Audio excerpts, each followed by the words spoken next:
ദൈവത്തിൻ്റെ അതിപരിശുദ്ധ നാമം വാഴ്ത്തപ്പെടുമാറാകട്ടെ. സങ്കീർത്തനങ്ങൾ 32 5 വേദഭാഗം.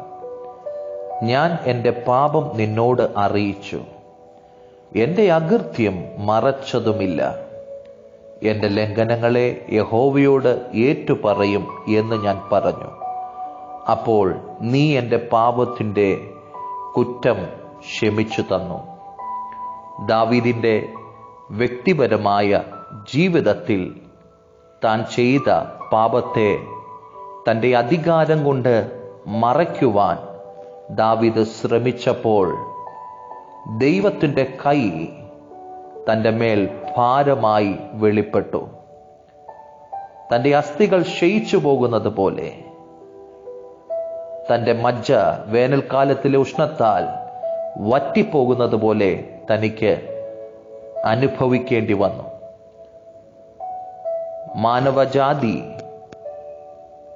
പാപം ചെയ്യുമ്പോൾ, വിശ്വാസ സമൂഹങ്ങൾ പാപത്തിലേക്ക് വഴുതിപ്പോകുമ്പോൾ, അധികാരം കൊണ്ടും സമ്പത്ത് കൊണ്ടും ആത്മീയതയുടെ കപട മുഖംമൂടി ധരിച്ചുകൊണ്ട് ആ പാപത്തെ മറയ്ക്കുവാൻ, ഒളിപ്പിക്കുവാൻ ശ്രമിക്കുമ്പോൾ, ദൈവത്തിൻ്റെ വചനം നമ്മളോട് പറയുവാൻ ആഗ്രഹിക്കുന്ന സത്യം ഒരുപക്ഷെ മനുഷ്യന്റെ കണ്ണിന് മുമ്പിൽ മറയ്ക്കുവാൻ കഴിയുമായിരിക്കാം.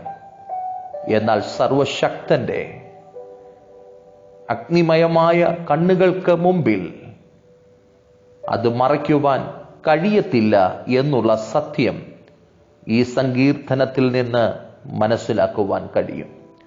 നാഥാൻ പ്രവാചകനിലൂടെ ദാവീദിന്റെ കുറവുകളെ ദൈവം വെളിപ്പെടുത്തുമ്പോൾ, അതിന്റെ നടുവിൽ ദാവീദ് തന്റെ പാപം ദൈവസന്നിധിയിൽ അറിയിക്കുകയാണ്. അകൃത്യത്തെ മറച്ചു വെക്കാതെ തന്റെ ലംഘനങ്ങളെ ദൈവസന്നിധിയിൽ ഏറ്റുപറയുകയാണ്.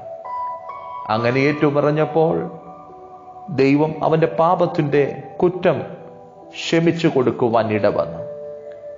ഒരുവന്റെ വ്യക്തിപരമായ ജീവിതത്തിലെ പാപങ്ങളെ, അകൃത്യങ്ങളെ, കുറവുകളെ ദൈവസന്നിധിയിൽ ഏറ്റുപറയുമ്പോൾ, ദൈവം അവനോട് ക്ഷമിക്കുമ്പോൾ, ആ ദൈവിക സാന്നിധ്യത്തിലേക്ക് അവൻ വീണ്ടും മടങ്ങി വരികയാണ്. ആ ദൈവ സാന്നിധ്യത്തിൽ വീണ്ടും പ്രാർത്ഥിക്കുവാൻ അവൻ അവസരങ്ങൾ ലഭിക്കുകയാണ്. അങ്ങനെ അവന് പ്രാർത്ഥിക്കുമ്പോൾ അവനെതിരെ ഉയർന്നു വരുന്ന പെരുവെള്ളം, കവിഞ്ഞു വരുന്ന തിരകളുടെ അനുഭവം, അതവന്റെ പ്രാണനെ തൊടാതെ അവനെ ദൈവം വിടുവിക്കുവാൻ ഇടവരും. ദൈവം അവന് മറവിടമായി തീരുന്നു. കഷ്ടത്തിൽ അവനെ ദൈവം സൂക്ഷിക്കുന്നു. രക്ഷയുടെ ഉല്ലാസഘോഷം കൊടുത്ത് ദൈവം അവനെ അനുഗ്രഹിക്കുന്നു. അവനെ ഉപദേശിച്ച് നടക്കേണ്ടുന്ന വഴി കാണിച്ചു കൊടുക്കുന്നു.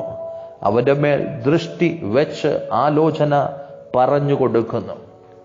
ഈ പ്രഭാതത്തിൽ ദൈവത്തിന്റെ വചനം ഹൃദ്യമായി ഓരോ ഹൃദയങ്ങളോടും സംസാരിക്കുവാൻ ആഗ്രഹിക്കുന്നത്, നമ്മുടെ പാപങ്ങൾ മറച്ചു വെക്കുകയല്ല, അകൃത്യങ്ങൾ മറച്ചു വെക്കുകയല്ല, മറിച്ച് ദൈവസന്നിധിയിൽ അത് ഏറ്റുപറയുവാൻ, ഉപേക്ഷിക്കുവാൻ നമുക്ക് കഴിയുന്നുവെങ്കിൽ സർവശക്തന്റെ സന്നിധിയിൽ നിന്ന് ആശ്വാസത്തിന്റെ കാലങ്ങൾ നമ്മുടെ ജീവിതത്തിൽ കടന്നു വരും.